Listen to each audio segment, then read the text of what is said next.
Alright, hello and welcome. Today we're going to be playing Bendy in the Dark Revival. I had recently played it before. I recently played Bendy in the Ink Machine before. I moved on to playing Bendy in the Dark Revival, but unfortunately, because I am a genius, the commentary came out all fucked up. And yeah, I'm going to be replaying the whole thing for the commentary. So this won't really be a blind playthrough, but I did play through it recently. I kind of waited again a little bit, so that way I could play through it again with a little less knowledge. I'd forgotten some things, and kind of coming at it again with an extended, fresh look. So I did play it before, but yeah, due to my mistakes and human error, the commentary came out all messed up. I'd recently had a computer update that decided to scramble all of my settings, and it was a bit touch and go for a bit figuring that out. But yeah, I'm not going into this blind. I do know a bit how it goes at this point, but at the same time, I've kind of got a general grasp of how the game works now and what we're going to be expecting. But that does also help me develop a bit more opinions on things as well. The first time I played this, I'd run into a few issues, to say the least. A few things were a little weird, kind of janky. Things just messed up on me here and there, but I'm trying to go into it again to just get a better look, maybe a more refined look, and Nathan Arch, but yeah, I'm trying to get a more refined look. I know I had a few issues the first time that I played it, and it did sour it a little bit, but it wasn't bad enough to where I just don't care for the game. I do want to share the experience and all of that, but it's kind of, it's not going to be brand new me looking at it sort of thing. And just like in the first one, Bendy likes to peer behind us. Little shithead. But yeah, I'm hoping that the second time around it does do a teeny bit better. Whenever I was doing it the first time, I had enemies getting stuck on walls. Specifically, Big Bendy, as I like to call him, but Demon Bendy was having some issues. A few other things were a little weird or janky, but it wasn't a bad experience. I thought it was alright. Like, I still thought it was a good experience for the most part. But yeah, there were definitely some janky points. The most notable would probably be Bendy kind of just randomly appearing. I'm pretty sure it's randomly anyways, because there wasn't anything that felt set. But Bendy would randomly appear at the most inopportune times to kill me. So that happened quite a bit, actually. I'd be going down a long, narrow tunnel or something else, and Bendy would constantly just be appearing whenever I had not a whole lot of places to hide. And of course, we have old Wilson here, who, the first time that I saw him, definitely came off as over the top and seemed like a villain. Like, this man is cartoony even for this game standards. Mind if I step in? Of course not. Thank you. He's a bit of an odd fellow, needless to say. You look like you could use a little. And I kind of wonder why Audrey even bothers to let him on the elevator with her, because yeah, he's He's like, I'm gonna murder you in the elevator kind of vibes. It's been really nice this past week. I mean, there's judging a book by its cover, but then whenever the book talks to you like that, it's also kind of weird. What was that? Please tell me we're not trapped in here. Even better with the whole murder in the elevator vibes. It's just a little short in the system. Happening a lot this past few days. No need to fret. Let's see what we can find. Come along now. Old Wilson will protect you. Yeah, let's just go walking into the pitch black darkness on this floor. What could possibly go wrong with the guy that looks like he could murder me? Also, that just plain flat out looks like blood all over the floor here. It's a little strange. And this is supposed to take place during the 70s, so it is a sequel to Bendy and the Ink Machine. If you couldn't tell by Joey Drew being immortalized. But yeah. This one is about 20 years after the original, something like that. I don't really know exactly, but let's see. Joey Drew, 1901 to 1971. Joey Drew was the founder of the studio and the man who created Bendy, one of the most beloved cartoon characters of all time. In 1929, with the help of his business partner Henry Stein, he created Bendy's first short, Little Devil Darling, as an early talkie cartoon. As his entertainment legacy grew over the years, Joey's optimism and pioneering spirit never wavered. Starting with just a pencil and a dream, he created the studio. Here at Archgate Pictures, we strive to continue his dream and see Bendy live on. Dreams come true. I'm sure they do, Joey. I'm sure they do. You crazy rat bastard. But yeah, Joey Drew, gigantic asshole, basically sent Henry into the shit in the first one, an infinite loop of torture and pain. So that's how that's going. Silly Vision. Silly Vision is a cartoon format developed by Joey Drew that allowed for animated cartoons to be completed more efficiently by streamlining the pencil and inking stages and allowing for last-minute adjustments to be made directly on the film stock itself. The film was chemically coated to allow for a specially formulated ink to be applied by an artist working on a magnifying table. This allowed for adjustments, action enhancements, or even whole new characters to be added after the cartoon had been photographed. Mr. Drew intended for the format to be used someday to create interactive experiences where the cartoons could be custom altered to fit the occasion or audience. So yeah, Joey had big ambitions, but he was also a bigger asshole. So that's kind of where we're at right now. And people should probably recognize what old Wilson is standing next to, because this is a smaller version of the Ink Machine from the first one. Looks like someone's been messing with the exhibits. There should be something on each of these pedestals.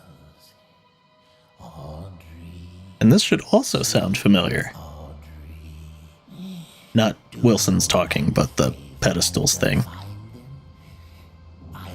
In the first Bendy and the Ink Machine, our first quote-unquote puzzle was to fetch 6 items and then put them on pedestals to get the power flowing to the ink machine. So we're kind of doing a repeat of that. Also Fat Boris, Best Boris.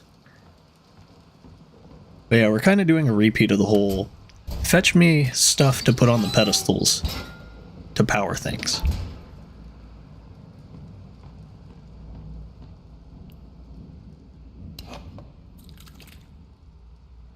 So that's what we're doing. We're just fetching the same items again. So far, just have books, oil can, gear, wrench, Bendy doll, and then we should have the record over to our right. Not very hard to find compared to the first one. They kind of just put it all in the same room, so not like it's super difficult to find all of this stuff. Then we just put them on the pedestals. Again, a little homage to Bendy's roots, considering that's what you did in the very first episode of the first game. So, it's nice that they kind of paid homage to the fact. Though it is a little strange that we would need to do this here too. I don't know, maybe there's just some weird ass thing going on with the whole cycle or whatever. Only one thing left to do. Pull that switch. Yes, I love taking my eyes off the crazy ass looking guy with the glass eye that totally won't do evil things. It is done. Wilson? Also, for a second there, it kind of looked like he had dreadlocks. The things you've set in motion. What's happening? Homeboy looks like he could really use a shower, judging by the back of his hair. And, nasty looking. Don't fret. We're going home. Stay back. Listen to me, Audrey. Pay attention to these last words. Because very soon, you will forget everything. Let go! Come find me, Audrey. Come find As if anybody was surprised that the very freaky looking dude is actually weird. Like, who saw that coming? This can't be me. Even the first time that I'd played through this, I thought he was weird, What are you doing? and I thought he was up to something. So yeah, we're back in the shit. And we're already neck deep in it.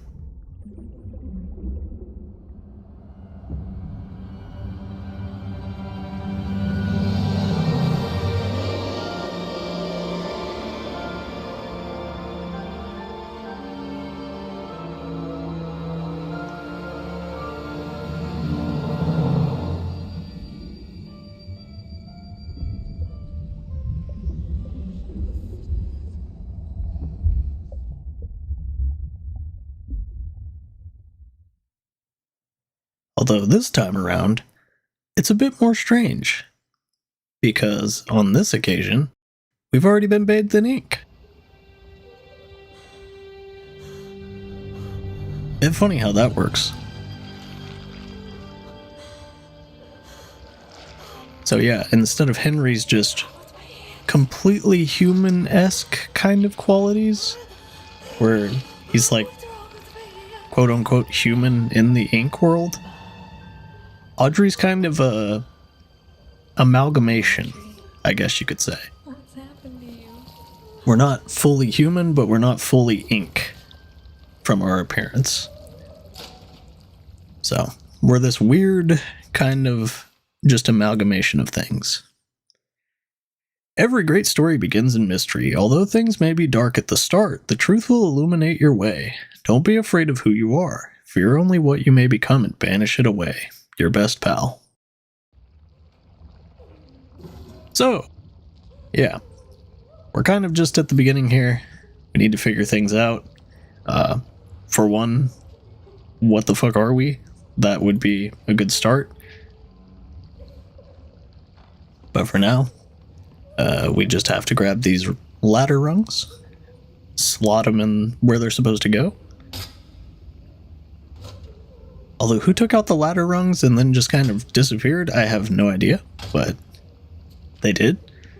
So we had to do that.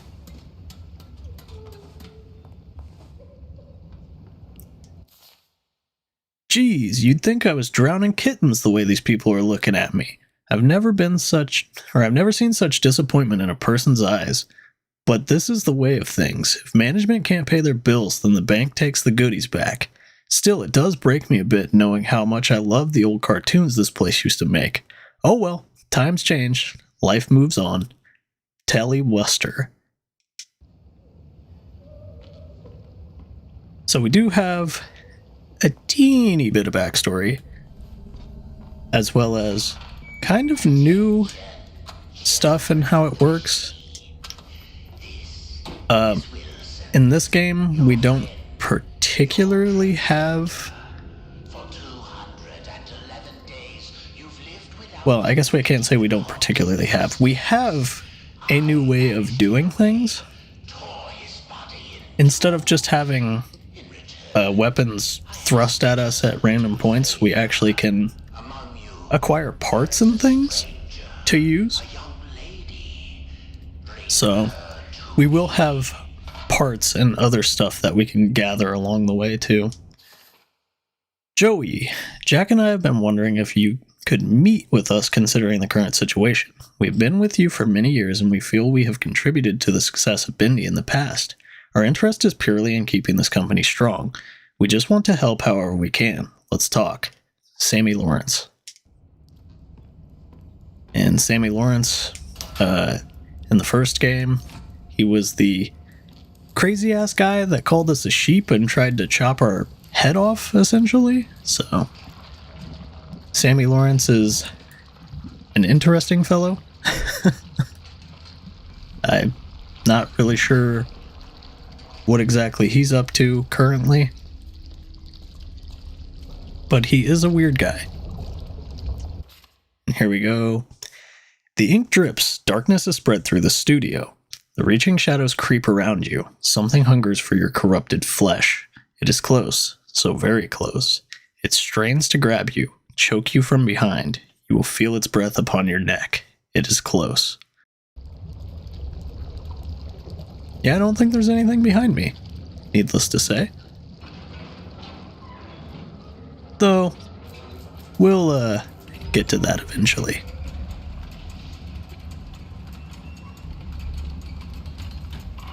And the slowest doors in history.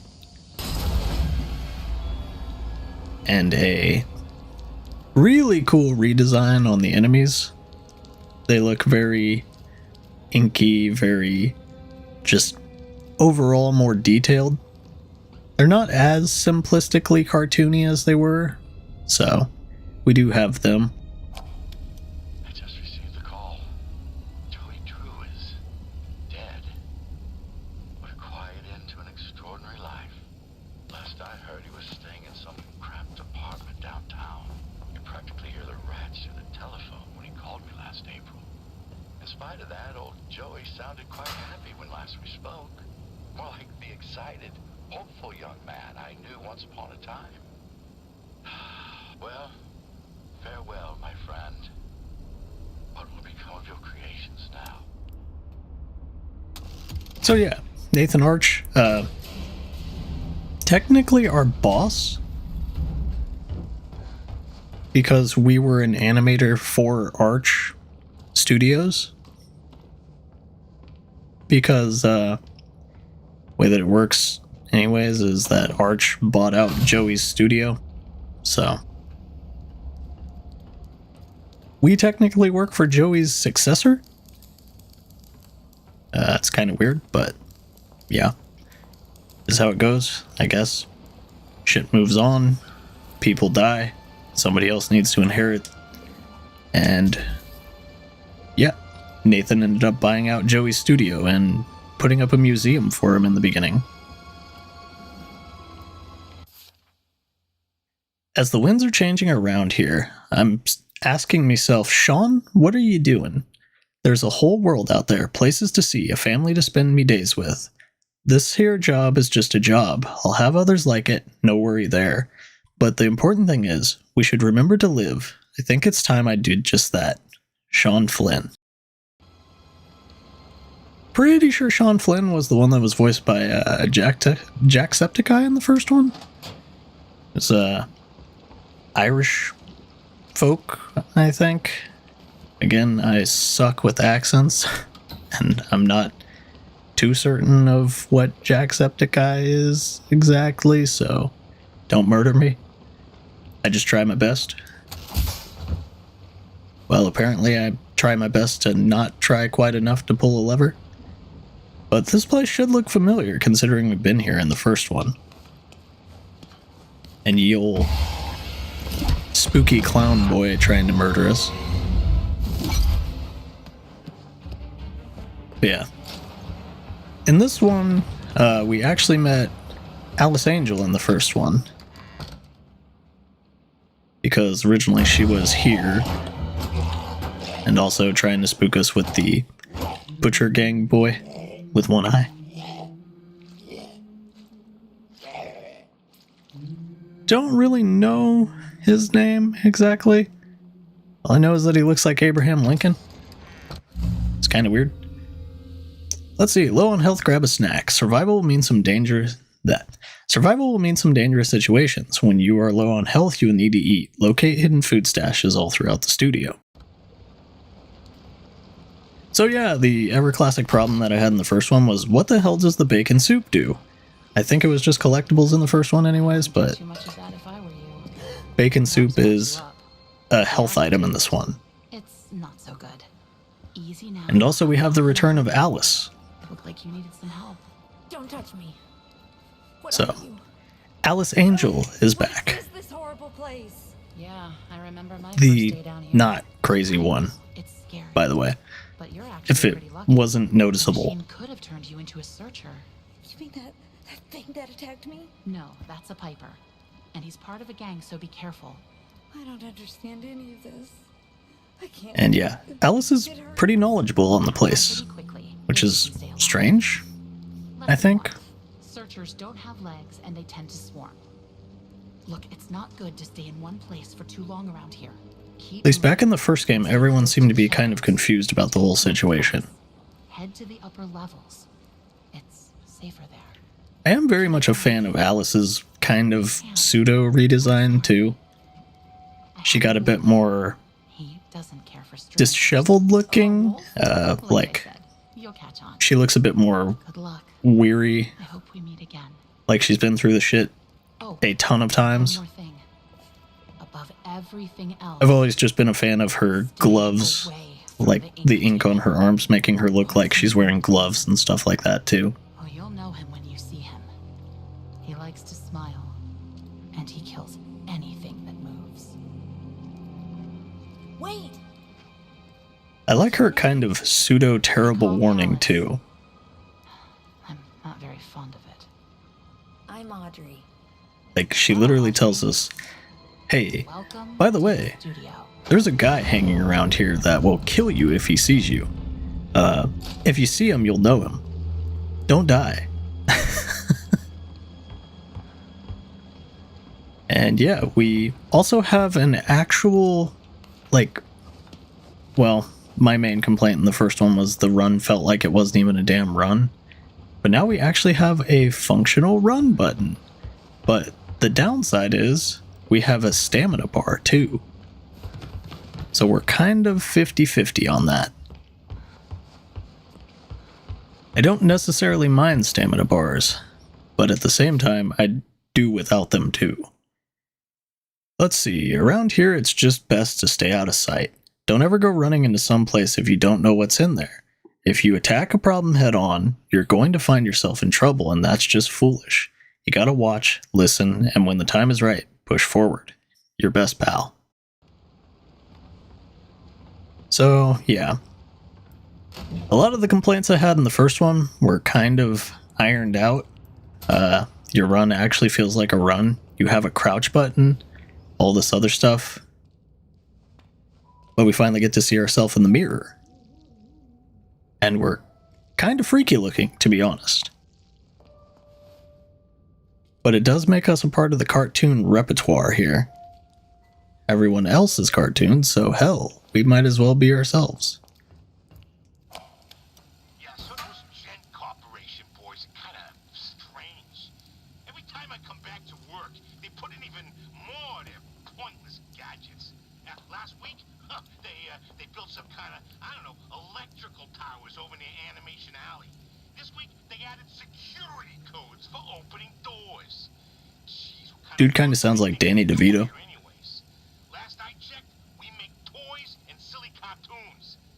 This ain't Fort Knox, you know what I mean? Now, it's my job to look over these shipping invoices And remember a bunch of random numbers? Yeah, no freaking thank you. I'm just gonna record the door code here so we don't forget it. Alright. The code is 451. 451. And if Mr. Drew or Mr. Grayass didn't use it. Okay. I can't remember if 451 is like the meme code that all the first doors in games use whenever they use codes. Or maybe it's a reference to Fahrenheit 451. Who knows? He sees everything. Turn around. Okay. Wilson knows. Wilson knows that I turned around? What does he know? All honesty, though, that was probably one of my favorite subversions of expectations whenever I first played this game. Just because the turnaround gag is old as hell in horror at this point. Like, everyone knows whenever shit tells you to turn around or anything like that, you should probably be wary, because when in doubt, if it makes you look at something and you have to turn around after the fact, it's probably going to punk you. There's been plenty of games that have done it. I think the one that I always remember the most is the BioShock one, where the Houdini splicer appears behind you whenever you look at the table with stuff on it. It just scares the shit out of you.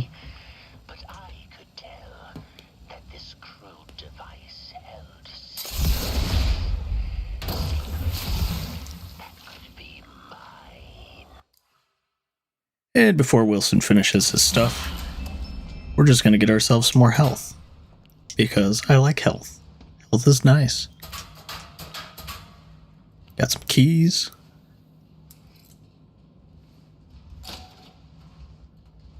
And bacon soup. For shits and giggles. Looks like the Fisher boy, I think. The guy with the fish head, whatever the hell you want to call it.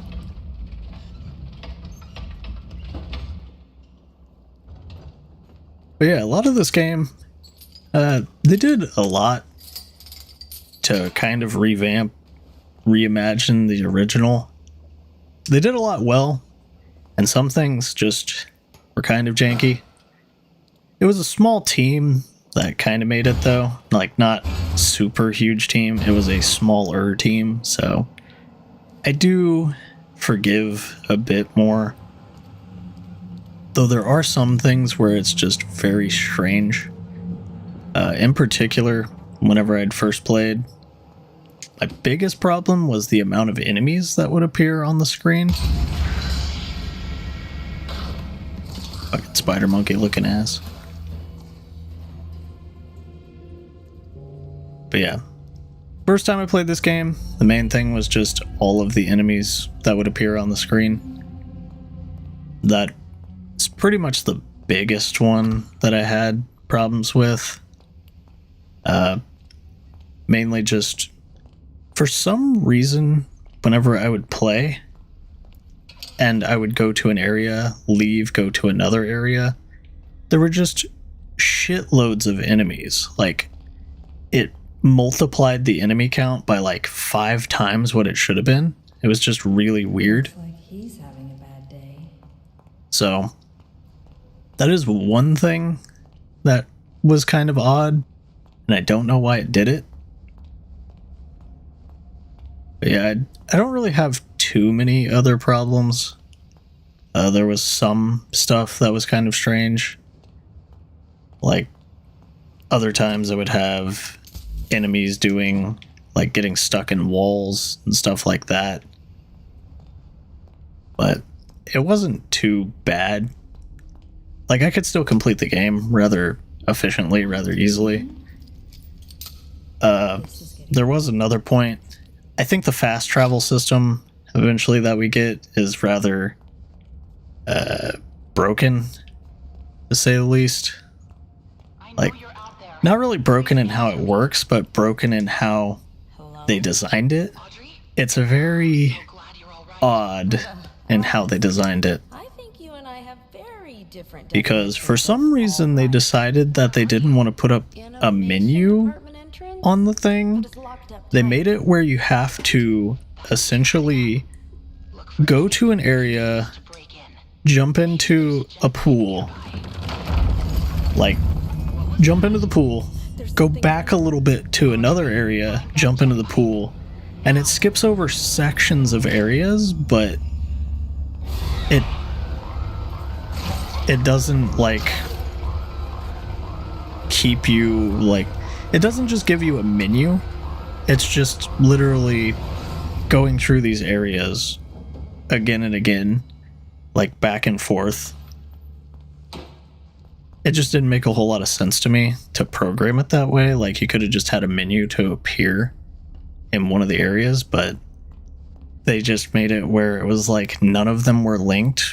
Well, they were linked, but they weren't all linked together. I don't know. It just felt odd, like a strange choice. Way too dark in there. Need to get the lights working first.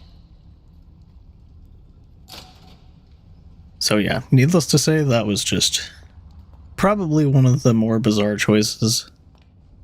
I don't think it was the worst choice. It could have been much worse, in all honesty. I'm glad that they put a fast travel regardless, but it would have been better if they just had them linked. And let's see, stealth. The best way to avoid trouble is to not be seen. Remain crouched to stay low and keep your footsteps from being heard. Watch your enemies carefully so you may pass through safely. If something detects you, find a place to hide or get away fast. And yeah, if anybody remembers the projectionist section in the first one, that's basically the entirety of this game.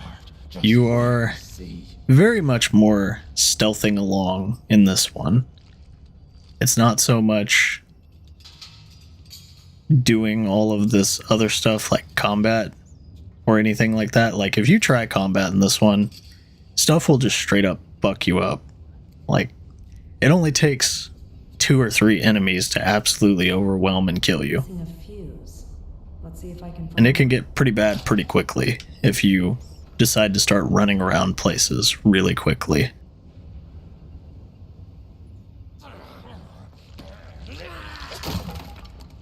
Like, facing off against one enemy, not too bad. But whenever you start getting multiples, they will start beating the shit out of you. And it can get, like I said, very, very bad, very, very quick. So we definitely don't want to really have any issues with that. So we just got to be careful. Enemies are practically fucking blind on their sides, I've come to notice.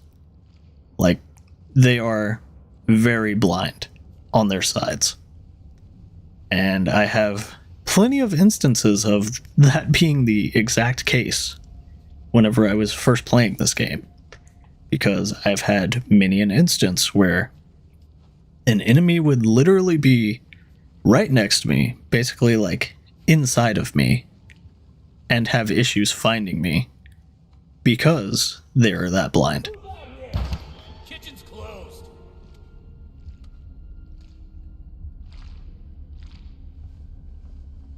I do like the inky designs of the characters, like the enemies. I do kind of wish that they had like a bit more variations as well. But that's more of a, I attribute it to having a small team sort of thing, so they didn't really have a whole lot of options. So they probably just kind of went with what they could.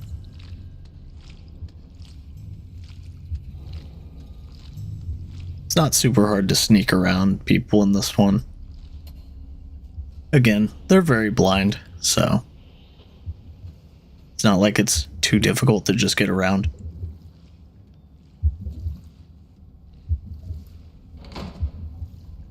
But if one of them sees you, and this is the big caveat, Basically, if one enemy sees you, they all see Happy you. birthday to me. Like, if one of them sees you, all of them will basically come running and try and kill you. It's a very dangerous situation. And it's not super hard to sneak. It's just super hard to deal with the repercussions of being seen if you don't sneak. And yet again, enemies not exactly the best at seeing. So, you don't really have to worry a ton. Like, as long as you're crouched, I think that their vision on you goes like way out the window. Like, they practically can't see you unless you are within 10 feet of them. So if you're crouched, you're practically invisible. The only downside is while you're crouched, you're very slow. So if we can avoid being seen, makes things a lot easier. Just in general. We do have ourselves another note here, though. Management has come up with a new way to reward us employees. Instead of paying out bonuses or overtime, they've started handing out these little tokens that you can spend in company vending machines. Besides that, these tokens ain't got no value of any kind. Obviously, a lot of people didn't like the idea. But the best part about the whole thing is, within a week, someone figured out how to make fake tokens that fools the vending machines. We started calling the fake ones slugs. Now, I can't remember the last time I've seen a real token around here. Them slugs are everywhere, probably costing the studio a ton of money in snacks alone. Hudson Doyle. So yeah, we've got like a pseudo currency and these nuts, but mainly the currency that we can acquire to use on vending machines and shit. Not that we really need them. I never really found myself using the tokens a ton. At least, I didn't think they really had much use. Because whenever you need food or healing, I didn't really find much of a need for it. Because there's so much stuff lying around. Like, if you're ever low on health, you can practically find food items in most any room. Like, it's kind of insane the amount you can find.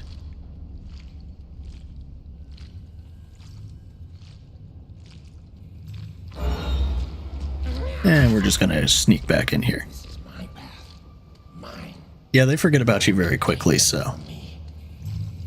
And they also can't see you if you're crouched on the other side of a wall, so you might as well consider it just having basically invulnerability as long as you're in a hole.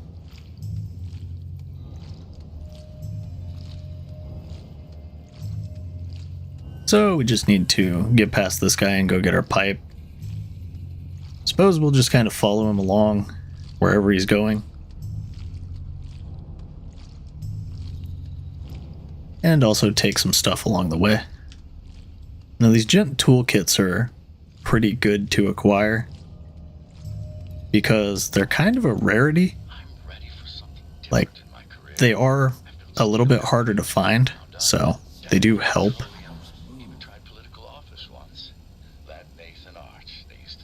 But now we can also go in here while Nathan's talking about inspiration.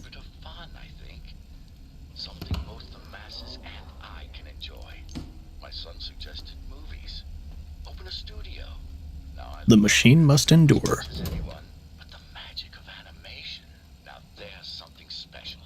My old friend Joey knew the thrills of bringing characters to life. Rest his soul.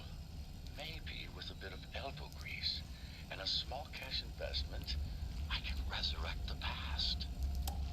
I'd like to know how much a small cash injection is for a damn gigantic animation studio. Maybe it's just me, but it seems like it would be a lot of money for that small cash injection. Sure, that sounds completely legal, right? Anyway, I'll be leaving some clues around.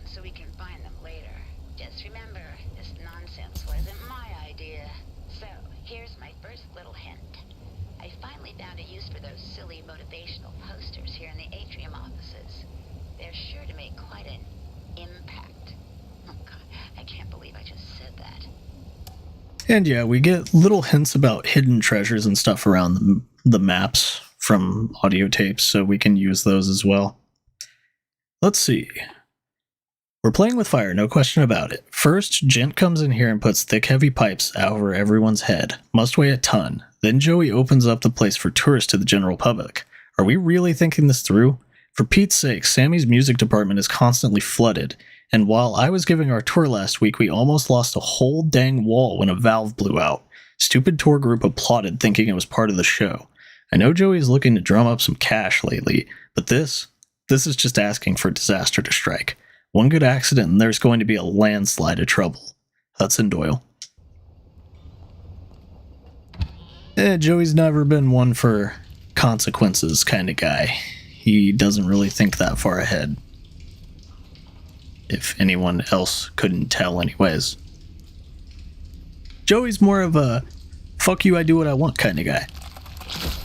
At least now I can defend myself. It's a very Joey kind of thing. A weapon of many uses, the Gent Pipe. Your all-in-one tool for surviving many dangers, the Gent Pipe has many useful functions and upgrades once you find the right parts and schematics. To use, press right trigger to attack enemies and break objects. And what you're seeing right now is our one and only weapon in the game. Like, this is it.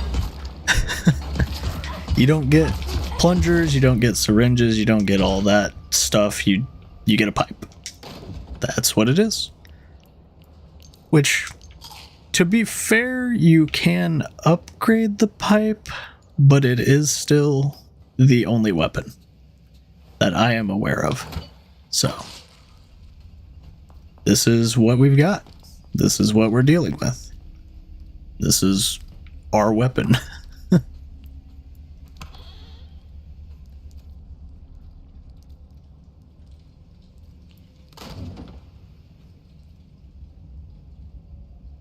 So, now we've got our weapon anyways. We don't really have to worry about if we get seen being completely defenseless. We just have to worry more about the fact that if we get seen, we have to deal with enemies, which is a trade-off in a way, but I mean, if we can deal with the enemies, at least one or two of them, then that's a lot better than just not being able to deal with them at all. I heard some of the workers from down the hall last night talking about storming Joey Drew's office. They were using some colorful language, banging their fists on the tables and chairs. It was the same bunch who whistled at me yesterday. Things must be getting serious. That accountant Grant Cohen just walks from his desk down to the men's room and back all day, over and over again, gripping his stomach, kind of green in the gills. I can't tell if something he ate isn't agreeing with him or he just can't take the pressure anymore. Joey's got a plan. He keeps saying, Gent is making something special. I really hope he's right. I may just be a secretary, but this place has a magic I don't want to see end. Sally Newt. Well, the magic doesn't stop if you're in hell eternally. So, whatever floats your boat. That Wilson, he's everywhere, yet he's nowhere. I don't know how he does it. It's madness. Madness. What if he's inside my mind? What if he hears my thoughts? Can you hear me now, Wilson? Can you? You won't get me. I've got a plan. If I tear out my brain, then you can't hear my mind. Ha! I'll show you. I defy you. All hail the ink demon. Hail. He's not dead, I tell you. He will rise again, and his dark revenge will be terrible. Well, it's good to see that Wilson isn't the only psychopath. We've got all kinds of people that are crazy. But yeah, we can go ahead and open up paths. Since we have our pipe, we can just kind of break down walls and all this other stuff. That's a monkey booty. But yeah, we can break down walls. We can do all this other stuff. We also have to be careful of enemies like that and twerking to the extreme in the wall. Yeah, sometimes we can get jumped like that. Not too terrible anyways. Just kind of deal with it. I don't really know why there's like a bright glowing section here. Couldn't really tell you on that, but I will take these. And we do have those motivational posters that she was talking about, like this, so we can also push those. Oh yeah, and this. I noticed that the first time I played this and I was laughing my ass off. I just thought it was funny. Like, I don't know why they went through the effort to put that sound effect in there, but I appreciate it because it got me good. I just hit one of the dolls, like maybe it would piss off the ink demon like originally, but you know.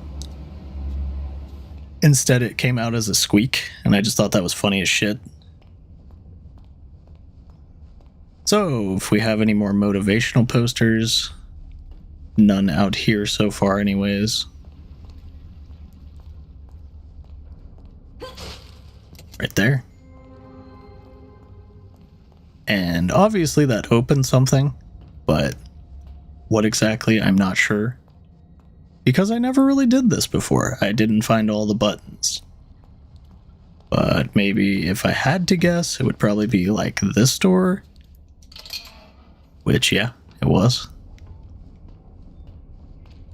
And Alice. There are little caches like this all over the place, which are cool. I do like that they have them. It's kind of like Alice and Tom are hanging around doing their stuff, kind of in the background. So, it's not like we're alone here. They do it too. And of course I want more health because health is nice. See. Just a pencil and a dream the machine must endure. Fancy.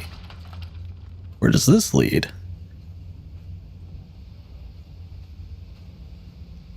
Honestly, this is new to me because I hadn't went down here before. Quiet, please. Okay. There nothing in here at all?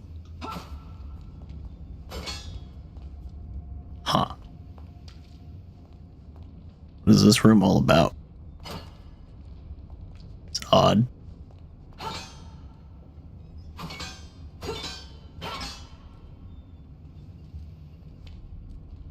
I feel like there's something that would be done in this room, like some kind of Easter egg or something, but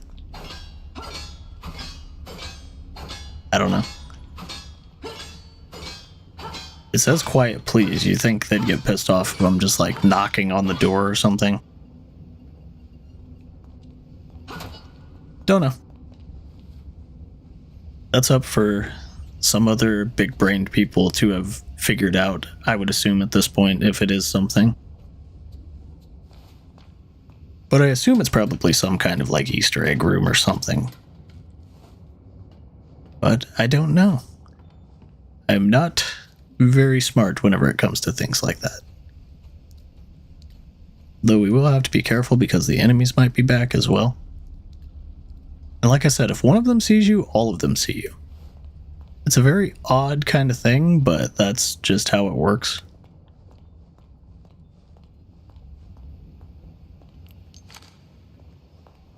I'm not really sure how it works entirely, but yeah. If one enemy... Well, I'm gonna keep saying it, but basically all of them are like hive mind, I guess you could say.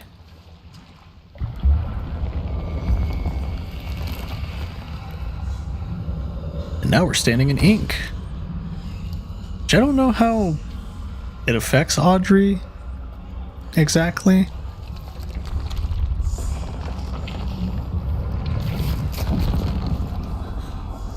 Like, obviously she's a half ink kind of creature. At least now. But I don't really know if standing in the ink affects her the same way as it would others. Like, obviously in the first one, Alice and Tom were scared shitless of the ink puddles because, well, it would literally dissolve them.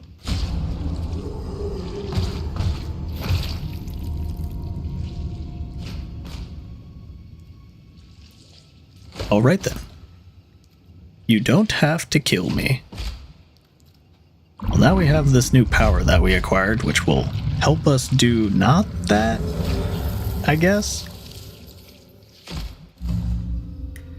Powers of the Ink are yours to command. Use your powers to send monsters back to the dark puddles. While crouched and undetected, interact with an enemy from behind to banish them. Banishing also restores a portion of your health. So banishing, actually pretty useful as far as the restoring health part goes. Because whenever you banish something, you actually get like 25% of your health back. And it really helps. Like whenever you need health, it just really helps. Like I was probably using banish a lot more than anything else whenever I was playing this the first go around.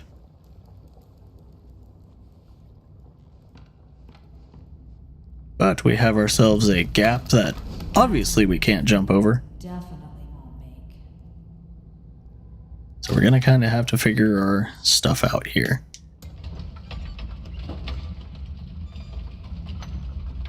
And obviously the camera pointed us this way whenever we got out of the cutscene, so we're gonna go this way. We get a pull switch, which for some reason opens that door, and there's also enemies in it. Which, this is one of the areas where I had a lot of problems with. In particular, just because of the enemies. Like, there was some weird shit going on with the amount of enemies. And as you can see, enemies are basically blind. Like, it's almost ridiculous how blind they can be. No idea why, but they are. Like, I can probably show it off here if this counts as a wall right here. Which I don't know if it does, but we're gonna see. If it doesn't, I just beat him down with a pipe, but if it does, you'll see how blind he is.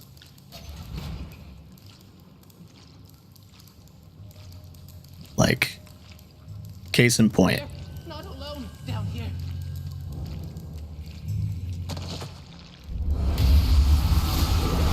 If you ever need examples of really, really stupid enemies in games, this one is definitely up there as far as how blind as shit they are.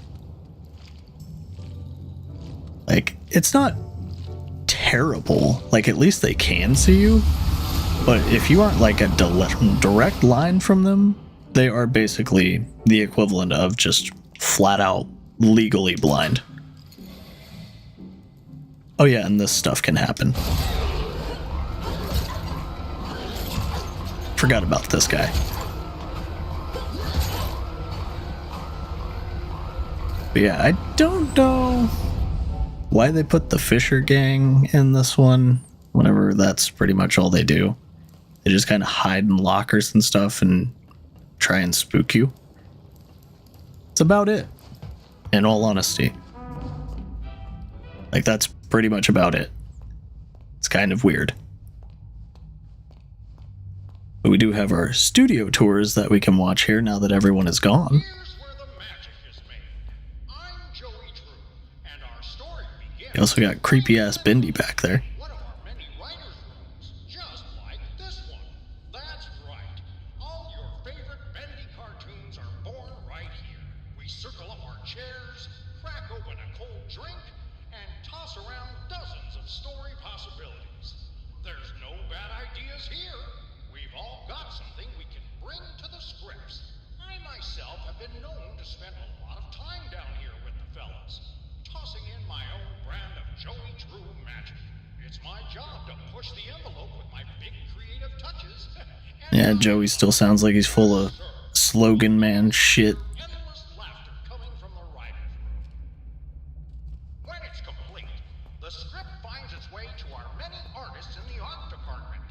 And look, I can wave to this guy over here. Hello. And of course, Bendy is in every room, being a creepy shit. Typical office, where characters are being lovingly crafted with very careful attention to details.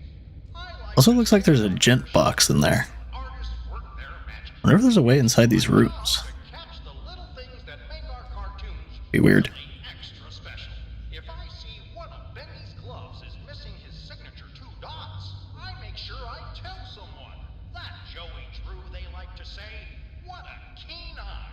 Over time, the cartoon is slowly... Yeah, Joey just sounds like he's always full of shit. Kids to walk and dance. It's really quite fantastic. Before long, we have our finished cartoon, all ready for the boys in the sound department to take over.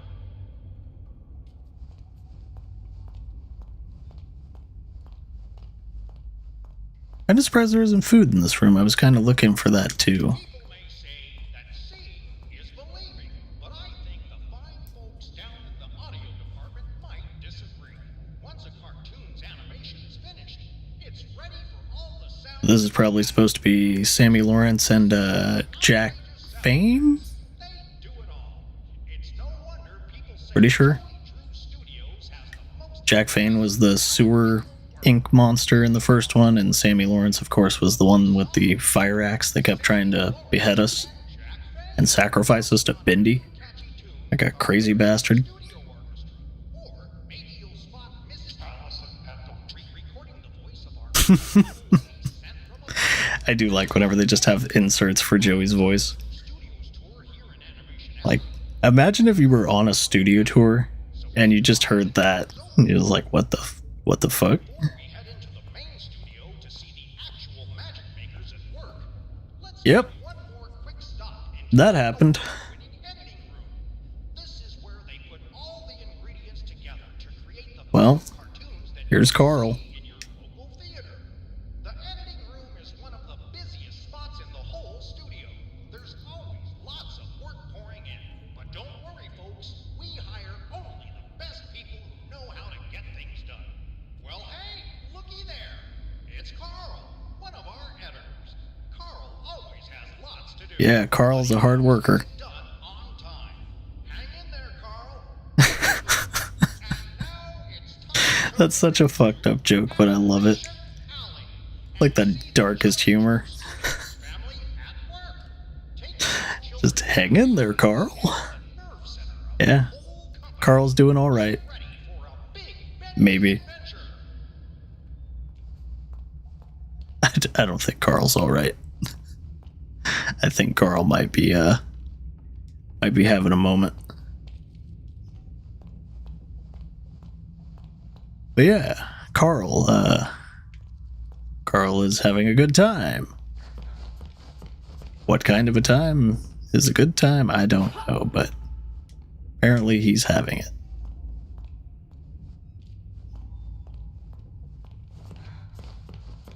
Yeah, the first time I heard that one, I know I took an express ticket to hell because I started laughing a lot. Like, how to know you have checked in your express ticket to hell? All you gotta do is start laughing at the joke about Carl hanging in there. Like, is it fucked up for them to make the joke? Sure. But it's fucked up for me to laugh at it too, so. We're in the final days here, I can tell.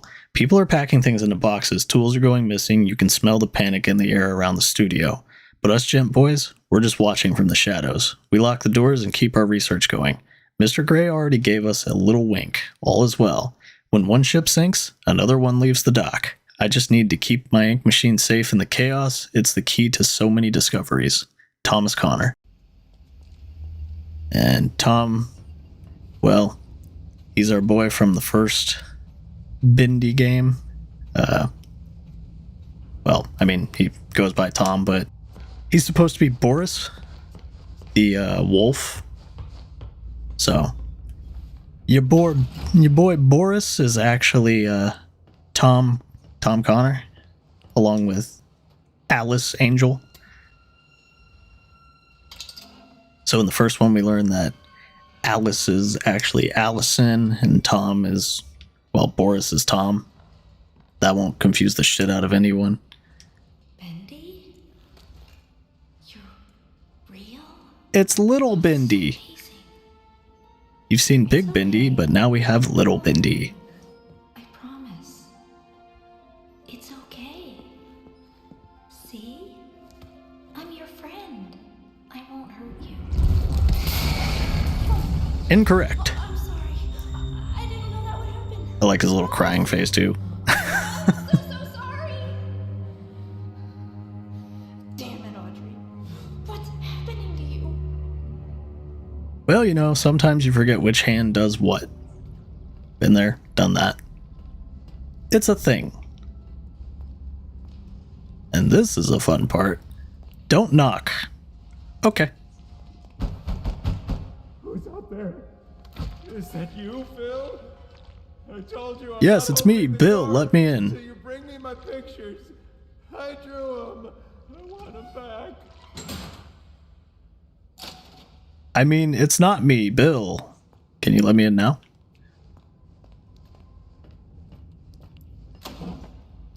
Whenever you see caution, keep closed and open it anyways. Yep. This is how you die. But we're doing it anyways.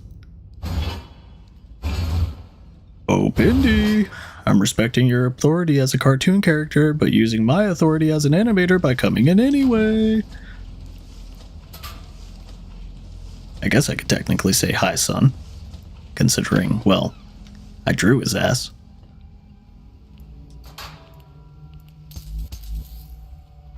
The power belongs to him. Well, that's just neat. I don't think we're getting across there.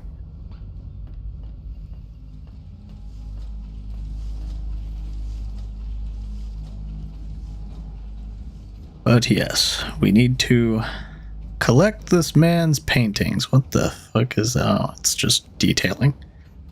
Thought it looked like a QR code or something for a second. I was about to do horribly stupid things. His eyes see all, his claws tear and thrash, his whispers turn your mind into dark, unspeakable trash. Listen for the drone heart, or the heartbeat drone. Your doom is close at hand. The ink demon is both beast and lord. His power is too vast for us to understand. Death is fast, death is near. His reign will last beyond your fear. Well, that's a cute little poem. I'm sure that's not foreboding at all. Not in the slightest. Nope. Nothing bad's gonna happen there. Of course, I'm hamming it up because something terrible will happen, but, you know.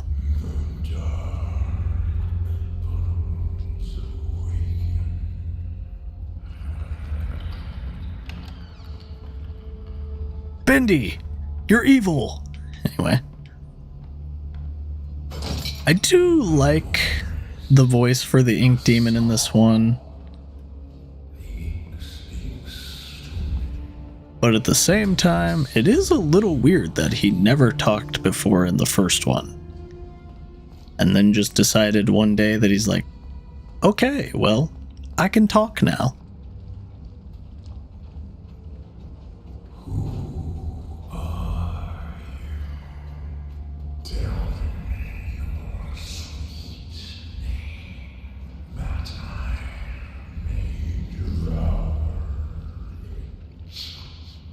And yeah, he's got this whole, like, spooky, raspy, weird kind of vibe going with him. But we got a ducky. I named him Philip.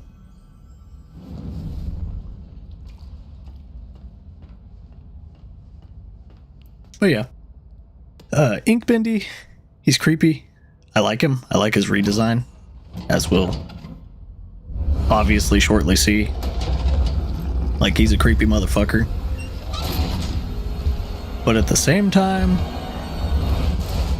I don't know why he never talked in the first one. But now he does. It's kind of interesting. But I wonder what made him talk. He is pretty cool, though. I do like his redesign.